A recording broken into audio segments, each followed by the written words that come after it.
Right now, we're in a period of time between Purim and Pesach, Purim and Passover.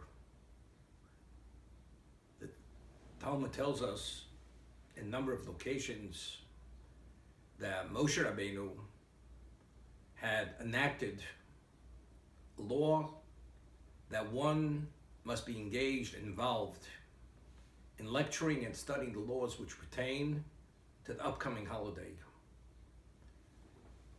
30 days before the upcoming holiday, one should publicly lecture the masses in the laws which pertain to that particular holiday. So therefore, 30 days before Pesach, before Passover,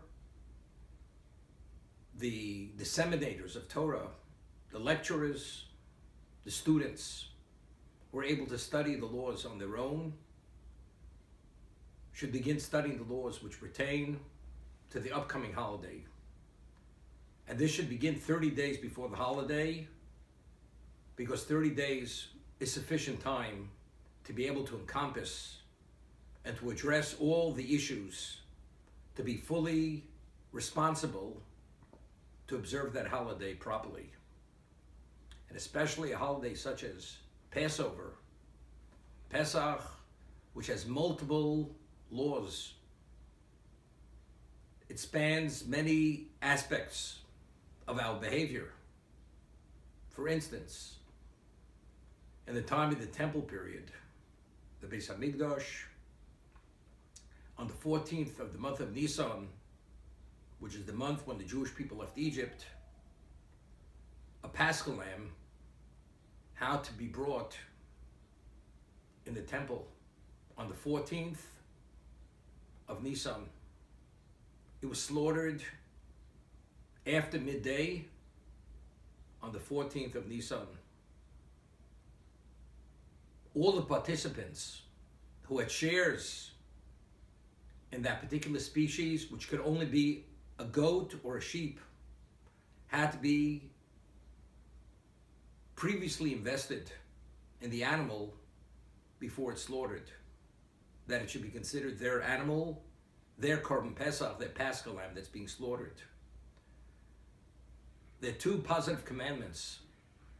There's a positive commandment that every Jew must slaughter the Paschal lamb.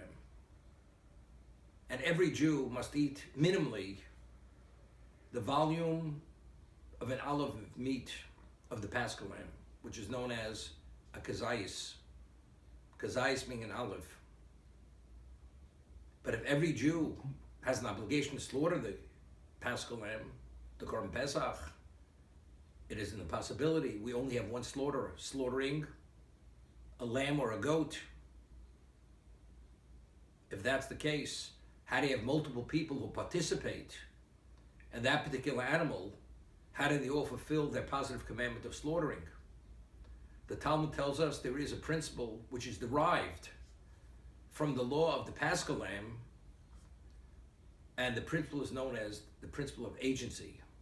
That if one appoints another Jew as his agent to act on his behalf in that particular capacity, the Torah values the agent's action as if it's the action and the deed of the one who had commissioned him to act in his stead. In halachic terms, this is known as shliach shel adam kamoso. The agent of a person is the equivalent of himself. And we find this, we extrapolate from this, that if a person appoints an agent to marry a woman on his behalf, to give the ring, and he says to the woman who he's marrying, I am marrying you on behalf of so-and-so, and this is so-and-so's ring, and it's done in the presence of witnesses, the woman is married to the person who had commissioned this agent to act in his stead, to act on his behalf. So as a result of this, all Jews appointing the slaughter of the sheep or the goat, the Paschal lamb, as their agent, it is considered as if they all participated in the slaughtering of the animal itself. As I said, there are multiple, endless laws which pertain to the holiday itself. Firstly, as we all know, a Jew is not permitted not only not to eat a leavened product on the Pesach holiday itself, a Jew is not even permitted to possess chometz, the leavened product, in his domain. Not only is one not permitted to possess it during the 7-day period of the holiday, but from midday on the 14th, from the time that one is able to bring the Paschal lamb, one is not permitted to possess the leavened product.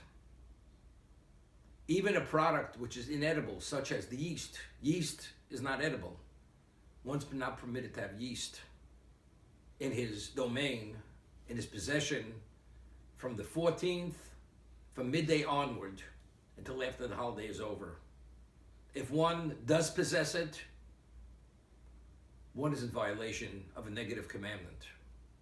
We're going to discuss why, particularly, specifically, the chometz, the leavened product, is something which is so detested and so off limits to a Jew that not only is one not permitted